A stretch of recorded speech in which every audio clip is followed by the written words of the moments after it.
Part 1 में आपने देखा था कि परी उस कुएं वाली चुड़ैल को इंसान खाने के लिए देती है अपने बच्चों की शक्तियां बढ़ाने के लिए।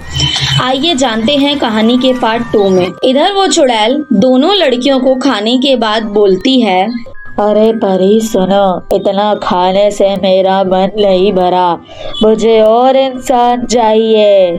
कोई बात नहीं, हम सब आपके लिए और इंसान लेके आएंगे। आप शांत हो जाइए और हमारा काम कीजिए। हम तीनों के बच्चे आपके जैसे शक्तिशाली होने चाहिए।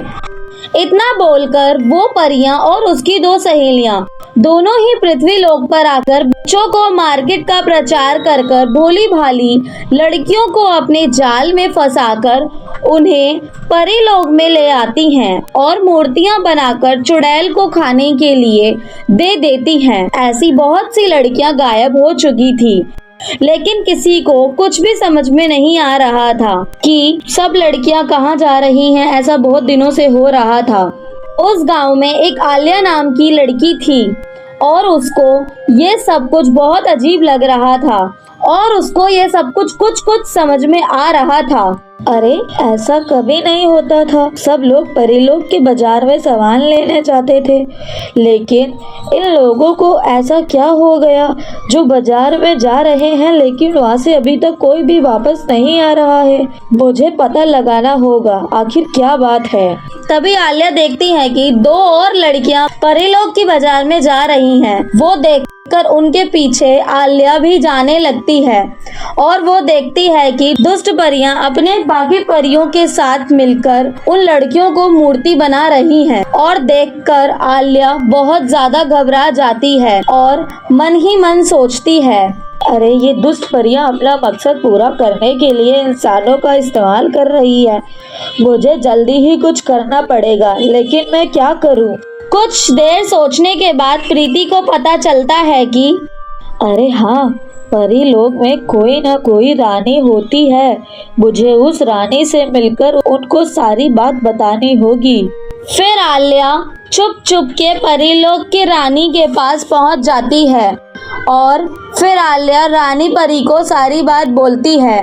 फिर रानी परी उससे पूछती है, आलिया क्या तुम सच बोल रही हो? जी रानी परी, मैंने अपनी आंखों से देखा है, मैं बिल्कुल सच बोल रही हूँ। अच्छा, उन लोगों की इतनी हिम्मत। मेरे होते हुए परी लोग में ऐसी हरकतें, उन लोगों को सजा जरूर दूंगी। ये बोलकर रानी परी बहुत गुस्सा हो जाती है। गुस्सा होकर रानी परी उन दुष्ट परियों के पास पहुंचती हैं और तीनों गर्भवती परियों को पकड़ लेती हैं। तुम लोगों की इतनी हिम्मत, मेरे होते हुए परी लोग में इतना गंदा और घिनौना काम करते हुए हिम्मत भी कैसे करी तुम लोगों ने? और मैं तुम सबको तुम्हारे किए की सजा जरूर दूंगी और तुम्हें जेल में भी डाल दूंगी और हमेशा के लिए परी लोग से निकाल दूंगी। अरे ये इससे पहले हमारा साथ कुछ गलत करे, हम लोग ही रानी परी को खत्म कर देते हैं। इतना बोलकर वो सारी दुष्ट परियां परी को खत्म करने वाली ही होती हैं। तभी रानी परी उन लोगों के सामने एक जादुई आईना रख देती है। उस दुष्ट परियों का वार आईने में रिफ्लेक्ट होकर उन लोगों के पास वापस आ जाता है और वो सभी परियां आग जलने लगती हैं। ये क्या, ये रानी परी तो बहुत चालाक निकली और हमारे जादू हम पर ही भारी पड़ गया। अरे कोई बचाओ हमें, हम आग से जल के मर रहे हैं। अरे बचाओ। आग लगने के कारण वो सारी दुष्ट परियां इधर उधर भागने लगती हैं। आग से बचने के लिए वो दुष्ट परियां कुएं के अंदर कूद जाती हैं। इतने में रानी परी उन सभी परियों को कुएं के अंदर बंद कर देती है और उनमें आग लगा देती है।